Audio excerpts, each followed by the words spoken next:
Hey guys, I'm back with another video, and today I want to show you something new with the vFlyteAir SR20. This is version 2.5, the most recent version of the SR20 from vFlyteAir. I love this plane, probably my favorite plane in X-Plane 11 to fly, just because of many reasons. But I do love flying it, and vFlyteAir has done a great job with this plane.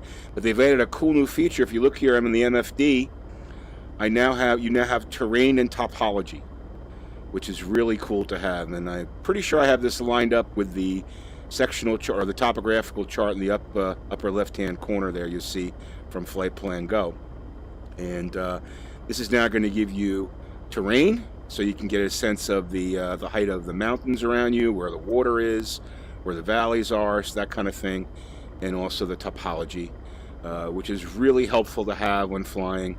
Especially in VR, you don't have to go back and forth to the sectional chart to see where things are. And I know now, looking at this, to the south of me there's water, so there's a lot of things that you can pick up informationally from this. I'm gonna put a link in the description of where to get this and how to get this, and it's absolutely free to add to your SR20 if you already have one.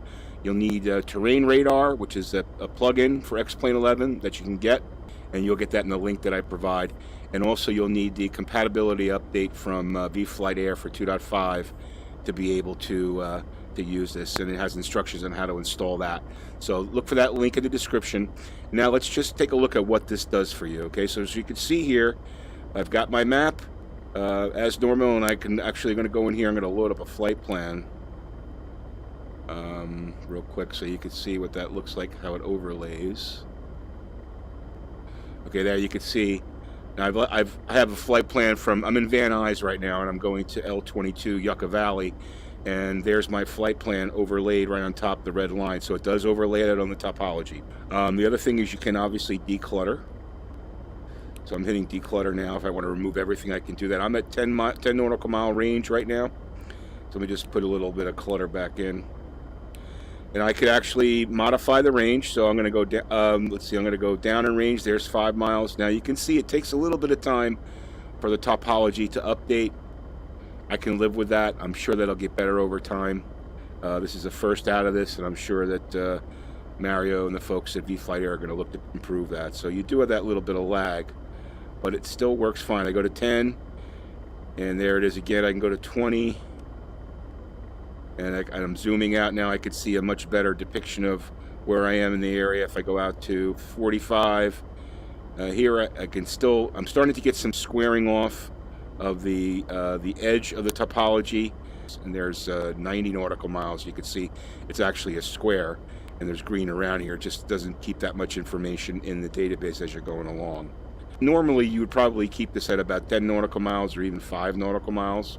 Now, what I'm going to do is I'm going to do some flying here, and I want to see what it's like from one area to the other as it scrolls, and we'll check that out. So let me take off here.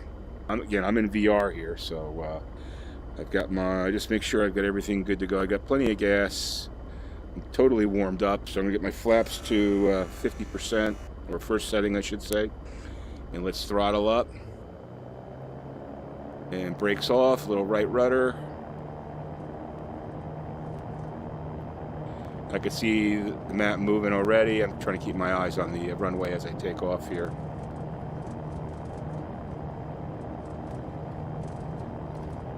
$65 up to 70 and rotate. Nice easy movement up.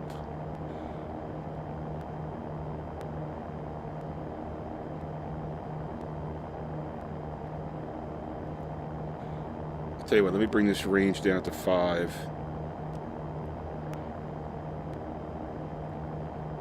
And then what we'll do is we'll get to the end of the runway here. We'll make some turns. I can already see it scrolling very well. So let's just make a turn here and see what that looks like. Okay.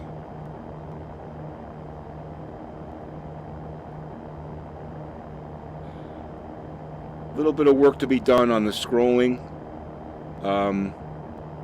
The compass is moving much faster than the topology, but the topology is catching up to it. So as I get back on now I'm going to get on my flight plan here.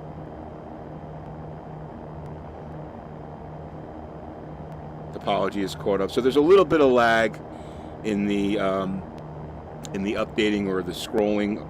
I'm using the word scrolling. What I mean is the Topology keeping pace with the turn, right? So let me just try that again here. Now I should be pretty much in line. I'm going to take another turn here to see how that goes. I'll just do a slow banking turn here. You can see it moving. The Topology is moving. Kind of moves in chunks, but it does move.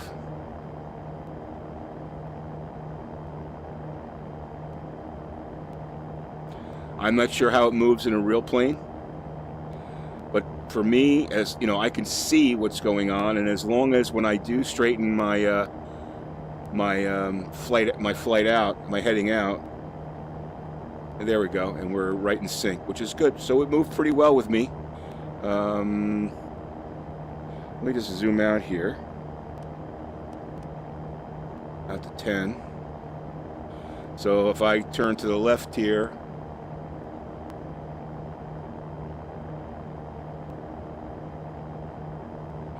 I'm heading right out towards the water there, and you can see the water right over there. Now I'm looking at the top. This is great. It's so great to have this, because now I can see where the terrain is without having to go take the VR headset off and look at the sectional map. It's very, very good. Very, very good to have. So good job. You know, the only thing I could say is a little bit faster on the switching of ranges. You know, that's a little bit I think there's a little bit of a lag there that can probably be improved, which I'm sure they're going to work on.